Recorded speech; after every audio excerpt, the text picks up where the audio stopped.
இந்த ஐடியா இவ்வளவு நாள் தெரியாமல் போச்சே. ரொம்பவே புதுமையான அருமையான ரெசிபிங்க. ரொம்ப சுலபமாக செஞ்சிடலாங்க. Hi friends, welcome to Chennai food. இந்த ரெசிபியை நான் எப்படி செய்கிறேன் நீங்களே பாருங்க வாங்க.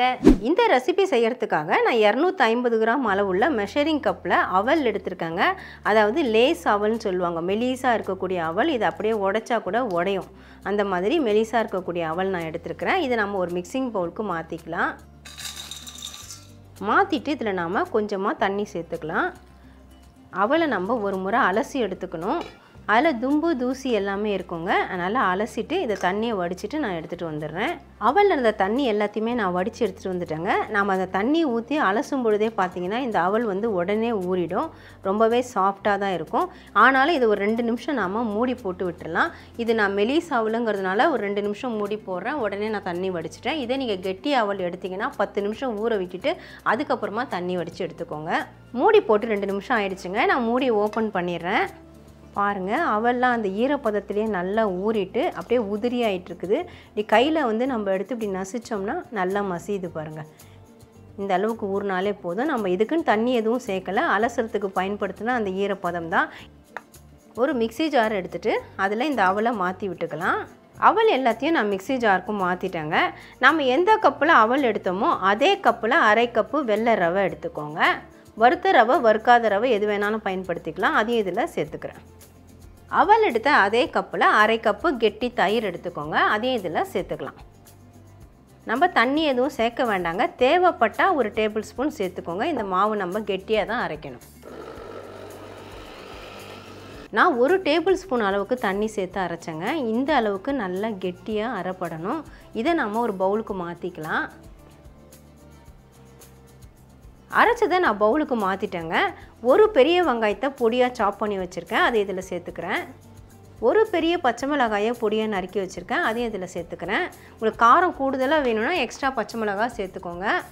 கொஞ்சமாக கருவேப்பிலை பொடியாக நறுக்குனது, கொஞ்சமாக கொத்தமல்லி தழை, அதையும் இதில் சேர்த்துக்கிறேன். நீங்கள் விரும்புனீங்கன்னா விருப்பப்பட்ட வெஜிடபிள்ஸ் எதையாவது நீங்கள் துருவிட்டு இல்லை பொடியாக சாப் பண்ணிவிட்டு கூட சேர்த்துக்கலாம். 1/4 டீஸ்பூன் மிளகுத்தூள், 1/2 டீஸ்பூன் சீரகம், உப்பு தேவையான அளவு சேர்த்துக்கோங்க. நான் 1/2 டீஸ்பூன் அளவுக்கு சால்ட்டு சேர்க்குறேன். சேர்த்துட்டு இப்போ கைகளை வச்சு நம்ம நல்லா மிக்ஸ் பண்ணி விட்டுக்கலாம். மாவு நல்லா கெட்டியாக இருக்கணுங்க, ரொம்ப தண்ணியாலாம் ஆகிடக்கூடாது. நம்ம வேறு எதுவும் இதில் சேர்க்க போகிறதில்ல. எல்லாத்தையுமே இப்போ நல்லா மிக்ஸ் பண்ணியாச்சுங்க. பக்கத்தில் ஒரு சின்ன கிண்ணத்தில் கொஞ்சமாக இந்த மாதிரி தண்ணி வச்சுக்கோங்க. தண்ணியில் கையை நனைச்சிட்டு, நல்லா தண்ணி கையில் இருக்கக்கூடாது, கையை நனைச்சா மட்டும் போதும். இப்போ கொஞ்சமாக இதிலேருந்து நம்ம எடுத்துக்கலாம். இது மாதிரி செய்யும் பொழுது ஒட்டாமல் வரும், அதுக்காக தான்.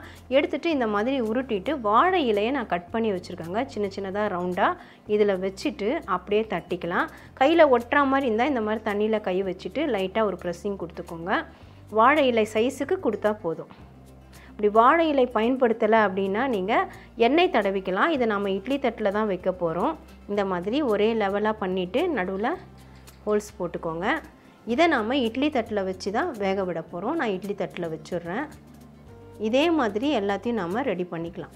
நாம் ரெடி பண்ண மிக்ஸு பார்த்திங்கன்னா நான் 2 இட்லி தட்டில் வச்சுருக்கேங்க. ஒரு தட்டில் வாழை இலை போட்டிருக்கேன், இன்னொரு தட்டில் எண்ணெய் தடவிட்டு அப்படியே நான் தட்டி வச்சுருக்கிறேன். இதை நம்ம ஆவியில் தான் வேக வைக்க போகிறோம். வேக விடுறதுக்காக ஸ்டவ்வில் இட்லி பாத்திரம் வச்சுருக்காங்க. 1/2 லிட்டர் அளவுக்கு தண்ணி ஊற்றி வச்சுருக்கேன். தண்ணியும் பாருங்கள் இப்போ நல்லா சூடாகிடுச்சு. இந்த இட்லி தட்டை உள்ளே வச்சுக்கிறேன். இந்த மேல் தட்டியும் நம்ம இதில் வச்சுக்கலாம். இப்போ நான் மூடி போட்டு விட்டுறேன். ஹை ஃப்ளேமில் வச்சுட்டு 10 நிமிஷம் வேக விட்டுட்டு ஸ்டவ் ஆஃப் பண்ணிக்கோங்க.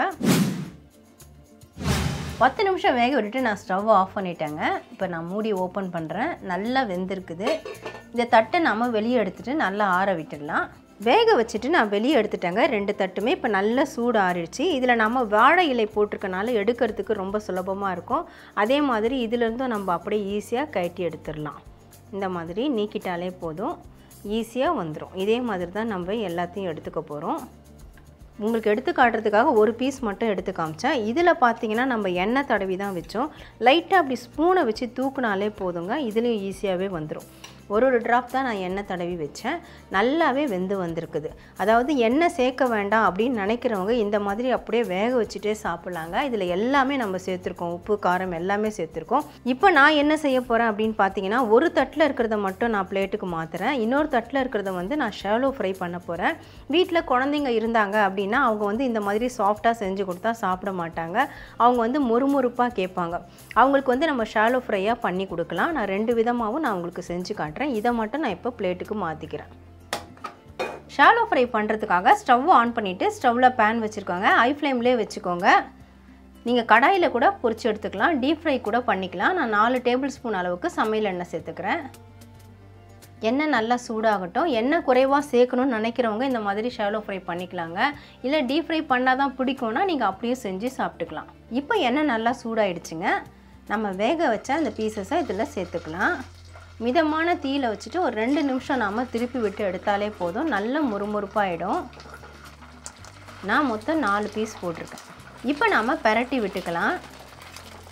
நீங்கள் ஹை ஃப்ளேமில் வச்சுட்டு ஒரு 2-3 நிமிஷத்தில் இந்த மாதிரி செஞ்சுக்கலாங்க.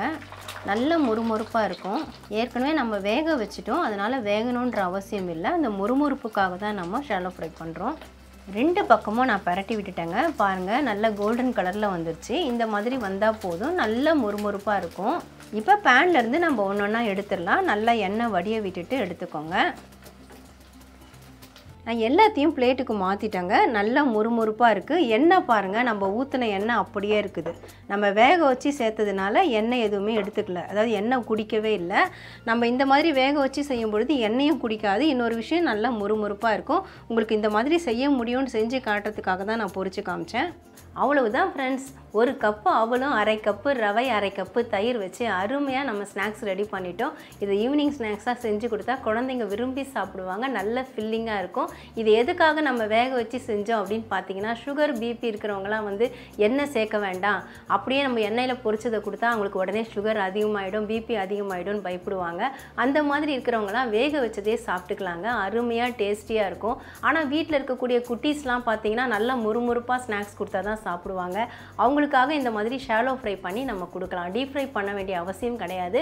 ஷாலோ ஃப்ரை பண்ணாலே நல்ல முறுமுறுப்பாக டேஸ்ட்டாக இருக்கும். நான் 2 விதமாக உங்களுக்கு செஞ்சு காமிச்சிருக்கேன். எப்படி இருக்குன்னு நீங்களே பாருங்கள்.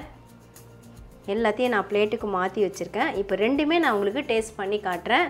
இது பாருங்கள், ஆவியில் வேக வச்சது எவ்வளோ சாஃப்டாக இருக்குது பாருங்கள். நான் ஒன்றுமே புஷ் பண்ணி பிக்கவே இல்லை, லைட்டாக தான் அப்படியே பிக்கிறேன். அவ்வளோ சாஃப்டாக பிஞ்சு வருது. இப்போ டேஸ்ட் பார்த்துடலாம்.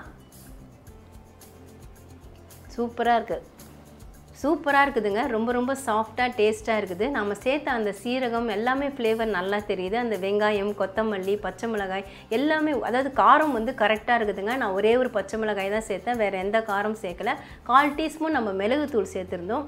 அதனால் டேஸ்ட்டு ரொம்பவே அருமையாக அட்டகாசமாக இருக்குது. வேக வச்சதே ரொம்ப டேஸ்ட்டாக இருக்குதுங்க. இப்போ நான் உங்களுக்கு பொரிச்சதையே சாப்பிட்டு காட்டுறேன். பாருங்கள், ஷாலோ ஃப்ரை பண்ணதுலேருந்து எடுத்துருக்கிறேன். அதுவும் வந்து பார்த்திங்கன்னா மேலே முறுமுறுப்பாக இருக்கும், உள்ளே சாஃப்டாக தான் இருக்கும். எவ்வளோ சாஃப்டாக பிஞ்சு வருது பாருங்கள். கொஞ்சம் சூடாக இருக்குது, கை வைக்க முடியல. அதுலேருந்து நான் கொஞ்சமாக எடுத்துக்கிறேன். ரொம்ப சூடாக இருக்குது. சூப்பராக இருக்குதுங்க. டேஸ்ட்டில் எந்த வித்தியாசமும் இல்லைங்க. வேக வச்சதும் அப்படி தான் இருக்குது, ஷாலோ ஃப்ரை பண்ணதும் அப்படி தான் இருக்குது. நான் சொன்ன மாதிரி மேலே நல்லா முறுமுறுப்பாக இருக்கும் அந்த மேல் லேயர் மட்டும், உள்ளே வந்து சாஃப்டாக தான் இருக்கும். மற்றபடி டேஸ்ட்டு சொன்னால் ஓவராலாக எல்லாமே ஒரே மாதிரி தாங்க இருக்குது. என்னை பொறுத்த வரைக்கும் வேக வச்சதே பெஸ்ட்டுன்னு நான் சொல்லுவேன். குழந்தைங்களுக்காக இந்த மாதிரி செஞ்சு கொடுக்கலாம், அதுக்காக தான் நான் இப்படி செஞ்சு காமிச்சேன். கண்டிப்பாக நீங்களும் ட்ரை பண்ணி பாருங்கள் ஃப்ரெண்ட்ஸ். ட்ரை பண்ணி பார்த்துட்டு எப்படி இருந்து எனக்கு கமெண்ட் பண்ணுங்கள். மறக்காமல் நம்ம சேனலை சப்ஸ்கிரைப் பண்ணிக்கோங்க, லைக் அண்ட் ஷேர் பண்ணுங்கள். இதோட இந்த வீடியோவை நான் முடிச்சுக்கிறேன். மறுபடியும் இன்னொரு வீடியோவில் உங்களை சந்திக்கிறேன். Bye guys. Bye bye.